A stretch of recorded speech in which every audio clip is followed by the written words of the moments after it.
সেইটো মই recently feel কৰিছো it's like they made me a cult যেটো হ'ব মই বিচাৰা নাছিলো মই সোশ্যালিষ্ট মানুহ মই সাধাৰণ লগত থাকি ভাল পাওঁ মই ৰিক্সাৰ পৰা সাদা খুজি খাওঁ so I am like that তাৰ ইহত মানে এই নতুন ল'ৰা ছোৱালীবোৰ এবাৰ মই বেছি দেখিছো মানে সেৱা কৰা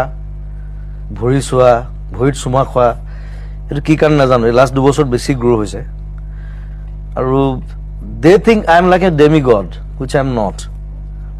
আৰু এতিয়া মই খাগুলি যেটা থাকো মই সদায় 150 মানুহ আহে 150 মানুহ মই আজিকালি ডাক্তৰ নিচিনাই হৈ গলো ইমানে পেশেন্ট আহে মই মানে ৰিপৰ্ট চাই পেলাই কৈ দিব পাৰো যে তুমি আমুকজন ডাক্তৰ ওচৰলৈ যোৱা তুই আমুক কৰা হেল্প খুজি আহে ট্ৰিটমেন্টৰ কাৰণে আহে চাকৰিৰ কাৰণে আহে কিবা কাৰণে আহে so they think I can do anything কিন্তু মই সব বস্তু কৰিব নোৱাৰো মোৰ এটা লিমিটেশন থাকে but they have that feel so I think I'm more responsible now.